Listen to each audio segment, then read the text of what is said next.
welcome to Gruen. We'll get to our panel in a moment, but first, here's some advice to brands. Stop giving me advice, like Nature Valley muesli bars. Hey, Nature Valley doesn't make muesli bars so you can eat them on the sofa. Hey, don't tell me where I can eat my muesli bars. I'll tell you where I eat my muesli bars. Nowhere, because I'm an adult and we don't have recess. They're not done either. Nature Valley, get out more. No, you get out more. Ad that I'm shouting at. OK, maybe I should get out more. Who else has advice for me? A car ad? Sure, why not? Quiz, query, try, spy, take cover, go for a swim, go on a whim, go outside in. Dumb, stupid, annoying, crap, ostrich, ladder. You're just saying words. And what does this mean? Follow a compass, not a clock. All right, let's meet at the pool at 1:30 north. Then there's Sea Folly, who keeps saying the same thing over and over. If you've got it, own it. And if you don't got it, own it anyway. Own it. Just own it. That's definitely annoying, but I guess it's slightly more inspiring than rent it, lease it, afterpay it. OK, what am I supposed to own? Own your style, own the pool. Even if you don't own it, own it. Just own it. Own the pool. Then own your prison cell when you're arrested for breaking into the pool. What else should I own? Own the beach.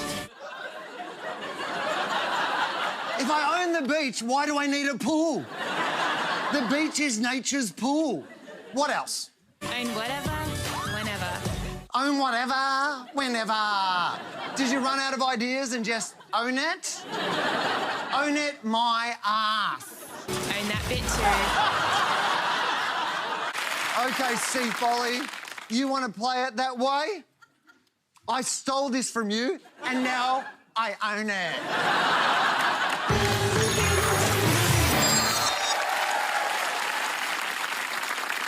Time to welcome our panel, Todd Sampson, and from the Honeycomb Effect, Carolyn Miller.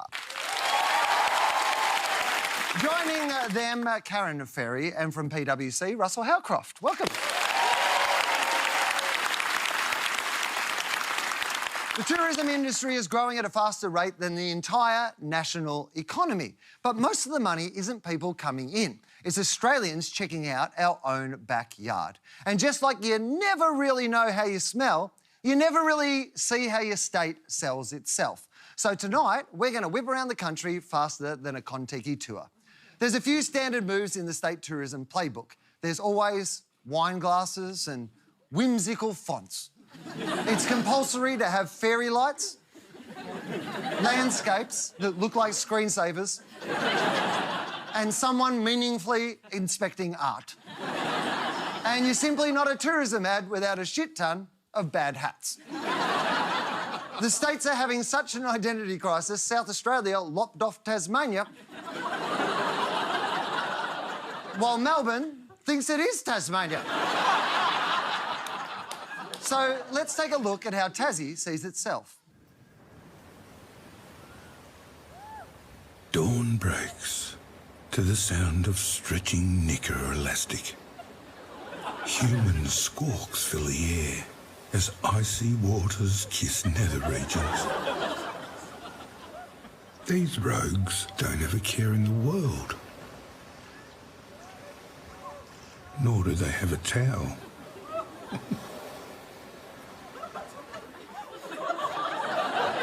Mate, have a lozenge. Icy waters, no towel, knicker elastic. Karen, how is this ad meant to make Tasmania sound enticing? I just think it's brilliant, right? Like, the language they use is just so ugly, like knickers, squawks, rogues. But there's something that's so beautifully poetic about it because it's really Australian and it's how we sound as a culture. In the end, if you have an end line that's believable and if you have an end line which is action, so come down for air, so it's actually telling people what to do, which is always a good thing in advertising, and they're telling people what to do in a believable sense. You know, and the idea that I can just go down for air and I can go for a skinny dip and the camera's not too close. I'm never going to get that. Well, I guess we'll find out how much he loves advertising. But there is, I mean, knicker elastic, right? That's something that you can imagine your nana saying. So there's something that's very traditional Australian about it. And thinking about kind of the poetry angle, it almost sounds a bit like it's borrowed from Banjo Patterson. I'm sure that his family legacy would want to punch me in the face for saying that. But there is something really traditional Aussie. I'm looking at my environment. This is what it is. Advertising is generally the battle for real estate in your head, and positioning is really important in tourism, specifically in state tourism, because you're trying to separate those places that you own. This is escape. That's what they want to own. And it's a really well-trodden path. They're trying to do it in a quiet way that makes it different from all the other pieces of advertising that are out there. Opportunity for Tasmania to have fun with the air, you know, with the Tasmanian air. An amazing opportunity to do stuff, you know, in the streets of Melbourne, in the streets of Sydney, where you could go into a booth and just get a taste of Tassie air, and then promote the idea that you can come down and get a taste for that. I think they're onto a really, really strong idea. In 2050, it'll be, come down, it's the only place you can still live. Breathe. In fact, in 2050, it'll be, fuck off, we're full. There's a bunch of other ads in this series, all providing work for the same chain-smoking voiceover artist. The scallop. Often reserved for fancy dinner parties. But down here, it's best served takeaway. In thick, short crust pastry that finds its way into every nook and cranny. Oh, I bet it does, you pervert.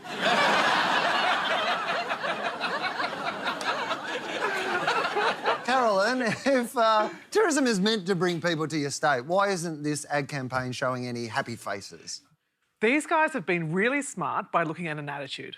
So what they're going after is people who want escape from modern life. And that's a really... It's not age-defined. You can be 15 and have that attitude, or you can be 65 and have that attitude. And so by not showcasing any one people, if you like, in the advertisement, even though you would argue that potentially those guys in the surf look fairly young and the voiceover is fairly old, but it's saying, we're not saying that we're only for one age of person, we're broadly after people who have this attitude. They've done a fantastic job at implied, like we don't see the people going for a swim, we don't see, you know, who they are, where they come from, equally in the combi van. So it's actually really clever just at a practical level as well, I think, you know, in that they're just dealing with the need to have diverse audience by not showing an audience. And it also saves money. Yeah. Yeah, of course. Yeah. I mean, I still find it a little bit esoteric. Like, I understand that this is trying to show moments or experiences as opposed to material things, because we know the millennials and even older people, experiences are really important. You just do not want the takeout to be, if you are feeling depressed, here's a place for you. Yeah, but what they're doing, though, is part of the assets that they're building now is that voice. So over time, again, you know, you'd want that voice just to continue to be that Tasmanian lilt, and then there's the way that the scripts are written it's different. So I think we should celebrate that. You know, it's very hard in the tourism world to do something that's different. It's not so different that it's crazy, but it's different enough to cut through. Also, it is kind of a bit dark and twisted. Like Mona that's set up there, it's really set up a personality for Hobart, that it's a weird place. And there's even like, with, you know, all the convict stuff. It's like, it is a weird place. And we joke about it, we make a lot of, you know, but it's Would you like to hide a body? Come down to destroy evidence. Victoria is the second most visited state in Australia after New South Wales, which is the #1 stat that pisses off Victorians. 13 years ago, Victoria had a campaign involving a big red ball of wool. And I'll say the same thing, and it's a funny thing. They didn't get together. She was looking for something with no strings attached. Yeah. I owned it. Here's how Victoria's latest campaign unravelled. I think it's this way. Je pense que c'est ça. And it's definitely this way. Is that way? I am loving this way.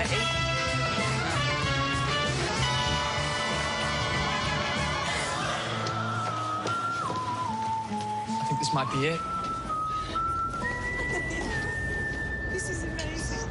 My review of that ad is, oh, no, wait, I think it's this way. Russell, Victoria used to be the best at these ads. What happened? Well, it drives me mad, actually, Will. You know, I'm sort of first and foremost a Melburnian, Victorian, hardcore. And I've always loved the fact that we did the best advertising in the tourism competition, always. And one of the reasons why we did the best is because we were the most creative, literally, where to this day, if you said which is the more creative state, people would say it's Victoria. The advertising played a massive role in that.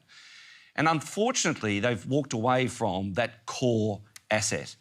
And that core asset was beautifully expressed with the red wool. It's sort of a mental idea, like it doesn't really make a whole lot of sense, but it's a beautiful way to take people through a journey, and it connects the city. It gives you an asset, the red wool. You can use that asset in all other comms. It was really a beautifully designed piece of advertising.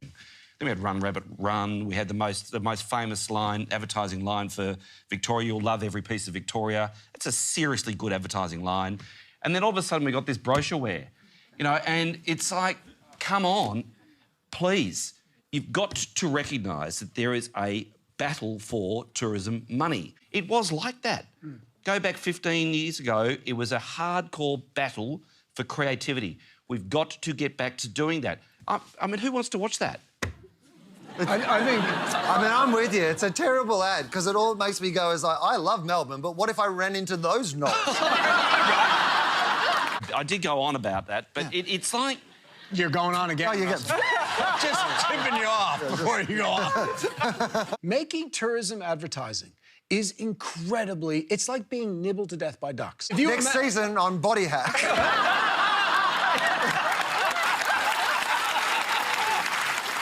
Release the ducks! Release the ducks!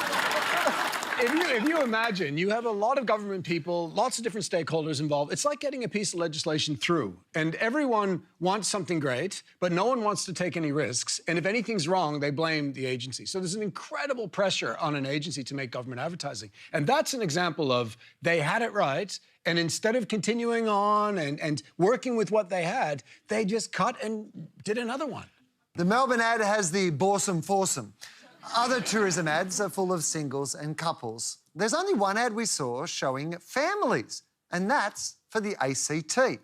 That's right, the ACT is for families, which is why so many politicians start a second family when they get there.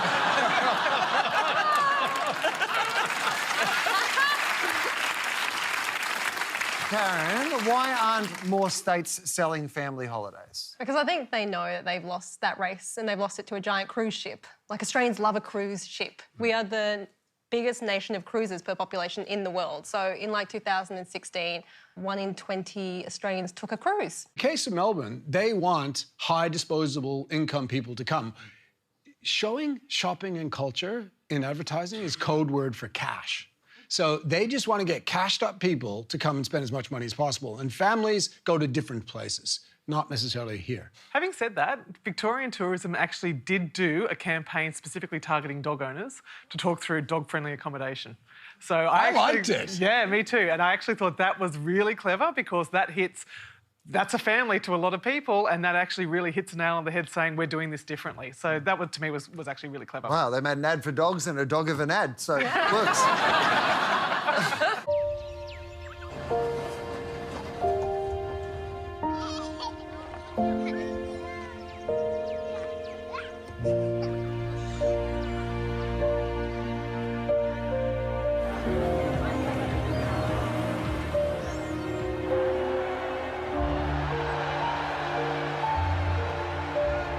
Don't feel sorry for old mate.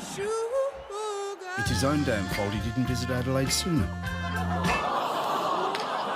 I know, right? And to be fair to old mate, Adelaide used to be a lot more shit. That stadium roof climb only opened in 2016. If old mate went earlier, he'd have fallen off.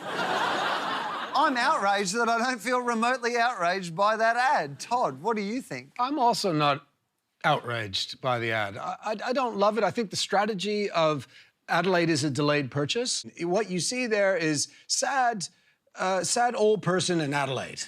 And the truth is, Adelaide already had that perceptual problem. Because Adelaide, like, yeah, you're right. It's because it is an exciting, vibrant place now, but that association makes it feel like it is only for old people. What I think is not right is that strategically it's correct, but creatively it falls off the mark. Like, you think about the Tasmania ad, that represents Tasmania because it's accurate to who they are and their personality. This ad says nothing about the personality. That bait and switch idea just works for an FMCG, but it doesn't necessarily work for a tourism brand. And so they've tried to hang on to something that I guess you could say is topical, which is baby boomer bashing, but they've completely misunderstood what the gripe is around generational gaps, and they've just positioned it as something that's ageist instead. And then also the weird thing is, as a location, you realise no one's speaking to him. So he is lonely because no one there is helpful, which is the biggest thing to sell tourism on. So it just makes Adelaide look like a city of arseholes. Northern Territory Tourism provided funding to one of the year's highest grossing local films, Top End Wedding. Since the film, tourism to the NT has increased by 12%. The most visited destination in the country is New South Wales, but there's no big glossy TV ad selling Sydney. Russell, is that peak Sydney? Assuming you're so great that you don't have to do much? Well, it's not surprising that that's what Sydney does. That's because, look, Sydney's got amazing assets. And those assets, they don't sell themselves. They just photograph and they go around the world and everyone says, oh, my God, I have to come and see that. You know, you see that Harbour Bridge, you see the zoo even, Bondi Beach, the harbour. I mean, it is one big advertisement. Queensland ads are full of Instagrammable locations. Hey Jeremy, is it true you can see the Great Barrier Reef from space? Yeah, how amazing is that? Queensland, where life's beautiful one day and perfect the next. Ah, beautiful one day. Gone in about a decade. Queensland's current campaign stars music duo Busby Maru. Western Australia went for a celebrity ambassador too, who I'm sure is just as squeaky clean. There's a crackle of excitement here in WA. Western Australia has now seceded from that brand partnership. But WA has another small and hairy brand ambassador. And in Perth, there's a group of them that you simply have to meet. The Quokkas on Rottnest Island. Oh, the WA government helicoptered Roger Federer to Rottnest Island to share this selfie with his 33 million social media followers. That's Roger on the right. I'll never know how they managed to nab Roger. He's so famously brand shy. Carolyn, how valuable is it for a state to have something you can take a selfie with? Oh, hugely. And in fact, word of mouth is still the greatest way to sell tourism ever. And clearly now, because of social media, if you have something that is almost a bucket list style thing to have done, then that's going to be hugely powerful because you're seeing it from your peers rather than just an endorsement from a celebrity. And I think the fact that it is on social media is super important because almost 90% of the decision-making process for travel starts online in some form of search. And there's a cleverness to that selfie, right? So you see Roger Federer, they just want to be there with the little animal, but they're indirectly endorsing the location. And online, experience, guest referrals is the most important. It's the basis of Booking.com, it's the basis of Hotel.com, and getting someone to show their experience is really, really valuable. The thing that amazes me, though, is you can go and sit in business class to have an influencer photo taken. So you don't even need to go to a location or do anything else. You can actually fake your Instagram experience, which is amazing to me. Yeah. That's the thing, it's like it'd be so easy to Photoshop a picture of you on Everest, but people still pay $100,000 with no training experience and go up there and potentially die because they want to have that photo in their newsfeed. And 50 to 60% of Gen Zs, not you, Todd. Todd gets offended when he hears about those people who fake Everest because he climbed it by himself carrying a Sherpa. While getting shot at. While being eaten by ducks.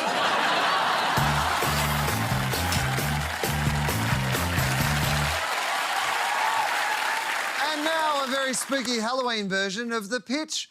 This week, we've asked our agencies to decide if Halloween in Australia is a trick or a treat. We've asked one agency to abolish Halloween and the other to convince us all to embrace it.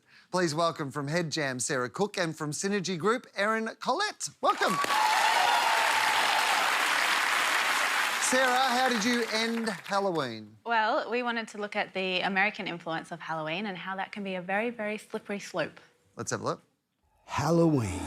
From the wonderful folks who brought to you sugar treats, fizzy drinks, supersize, mac eats, chubby cheeks, sex discriminating, colour segregating, drive-by shooting, black lynching, petrol guzzling, wall building, waterboarding, opioid addicting, climate damaging, mass shooting, atomic bombing, pussy grabbing. Wake up, Australia. The American dream is a nightmare. Boycott Halloween.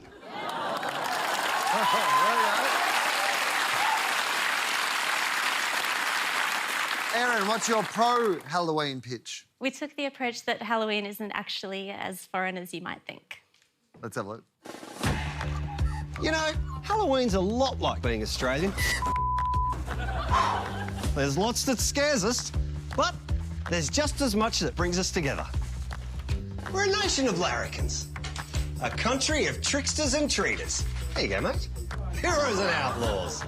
And there's a little of both in all of us. We're just a bunch of different folk who love getting together and celebrating the spirits. This year and every year, let's get behind a day we can all get in on. It's Hallows, and it's a bloody ripper.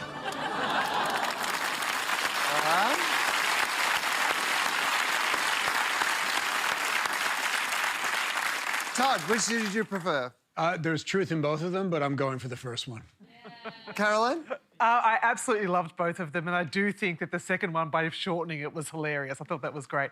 But I'm going for the first one because it's the first thing anyone says when they don't like Halloween is bloody American, so, yeah. Karen? Both those ads are amazing and you could run both of them, like, straight away, but I think I'm just going to pick number one because it got me in the feels. And Russell, you're the tiebreaker if I'm no good at maths. I just want to say that the production values in number two were just absolutely fantastic. Fantastic storytelling, single camera shot, lots of great casting, beautifully timed, so number two. Well, I think that means there's a victory if I'm doing it.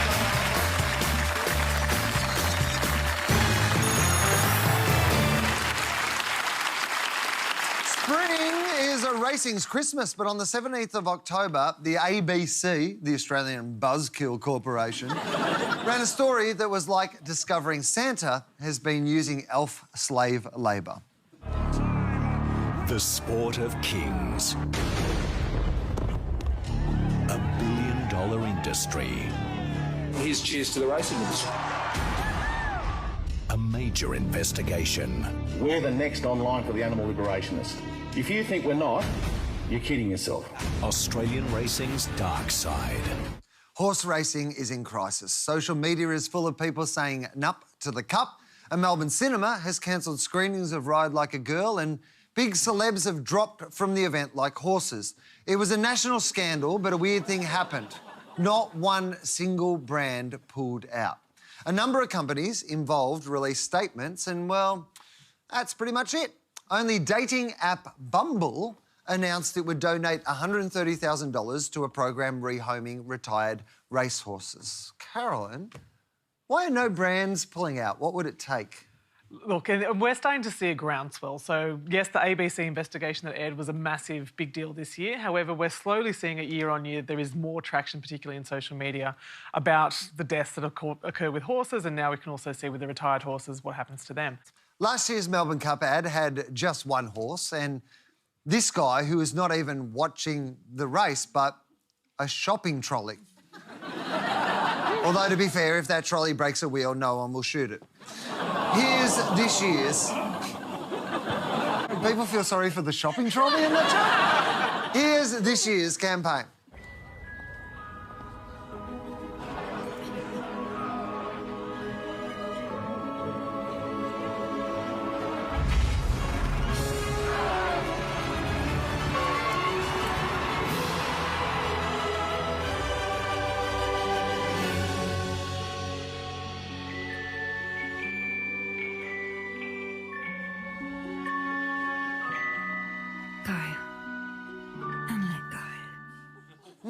that's what it looked like in their heads. This was the reality. On Monday, the Victorian Racing Club announced 10% of all Melbourne Cup ticket sales will go towards horse welfare. But over the past 6 years, on every Cup day but one, a horse has been killed. Karen, will selling a trackside romance make people forget about that?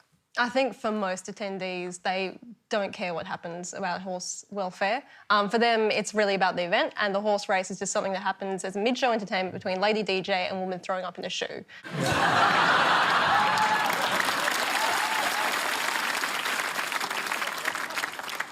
After the AFL and NRL, horse racing is the most attended sport in Australia. Spring racing is still getting loads of good spin, and even the articles about horse cruelty are covered in horse racing advertising. Todd, if you wanted to make the Melbourne Cup the race that the nation stops watching, how would you do it? There would be two pillars for it. First would be the customer. So you would want to use shame, and you'd want it to become the new fur. You know, you'd want people like circus, animal circus is no longer popular around the world. You would use that sort of angle with customers. But probably the more powerful one, and I think a bit of this may happen, is you just follow the money. So it's a $9 billion economic impact industry. If advertisers stop participating, that would stop networks from showing it. And if you stop networks from showing it, it will decrease the visibility. And eventually, over time, it may become something that's less a part of our DNA. So that there is still the social, all the good stuff without the animal cruelty, you still have that all together and your public holiday in Victoria. Well, that's how you... Because you already got two now, what, the AFL Grand Final as well? You people ever work? We love the Melbourne Cup, right? I mean, I remember growing up, Russell, and the Melbourne Cup was something that no one ever asked a question about. You know, it was universally beloved. It did not matter if you weren't interested in horse racing at any other time of the year. On Melbourne Cup Day, you got in a sweep at school or at work. Everybody stopped, they watched the race. It did seem to be part of our DNA. It's been interesting for me to watch over the last 5 or 6 years that story change. Do you think there is a possibility that we will get to the stage where it becomes as unpopular as it is popular? No. We do take safety standards very seriously. We do things ethically, we do things morally. In the main, that's how we go about business. We should be proud of that fact, and we should package up that fact in, OK, yes, the horsing industry, package that up. We say, you know what, we're going to be the best in the world at this, and then we're going to teach the rest of the world how to do it properly.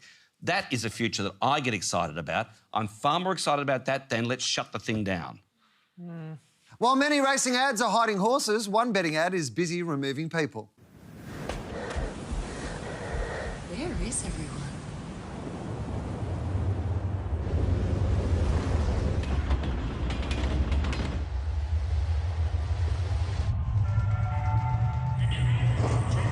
I think you'll find they're at the Tab Everest. Sweet, then I'm going to the Opera House and the beach because there's no dickheads.